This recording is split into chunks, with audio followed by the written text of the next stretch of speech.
এই দেশ সৃষ্টির শুরু থেকে এই দলের প্রতিষ্ঠাতা শহীদ প্রেসিডেন্ট জিয়াউর রহমানের ভূমিকা ছিল এদেশের জন্য।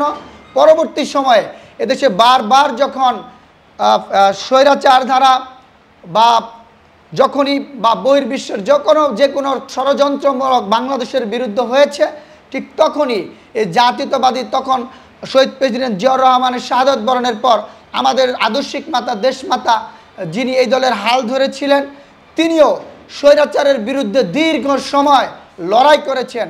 বাংলাদেশে সেই স্বৈরাচার মুক্ত করে বাংলাদেশকে আবার গণতান্ত্রিক একটি রাষ্ট্রের দিকে নিয়ে এসেছেন। ঠিক একইভাবে দীর্ঘ সময় পার হওয়ার পর আবার যখন বাংলাদেশে শেখ হাসিনা আসলো, ঠিক ওই আমাদের প্রতিবেশী যে দেশের কথা বললেন তাদেরই মদতপ্রষ্ট হয়ে তারই একটি প্রতুল সরকার হিসেবে বাংলাদেশে ফ্যাসিস্ট কায়দায় রাষ্ট্র পরিচালনা করা শুরু করলো, শুধুমাত্র এই প্রতিবেশী দেশটিকে সুযোগ সুবিধা দেওয়ার জন্য।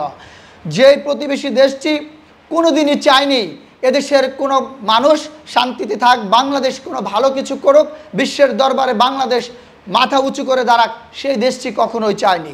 তাদের পালিত শাসক বলেন, পুতুল বলেন, শেখ হাসিনা যখন ছাত্র জনতার গণ আন্দোলনের মুখে দেশ থেকে বিতাড়িত হয়েছে, তাদের আশ্রয় দিয়েছে সেই প্রতিবেশী দেশটি।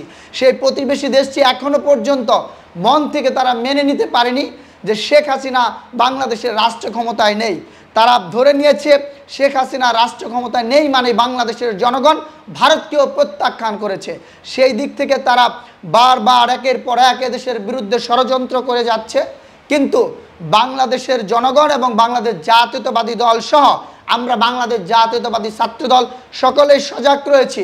বাংলাদেশের বিরুদ্ধে শুধু প্রতিবেশী দেশ নয়, যে কোনো ষড়যন্ত্র আসুক না কেন আমরা সেটা মোকাবেলা করার জন্য প্রস্তুত রয়েছি।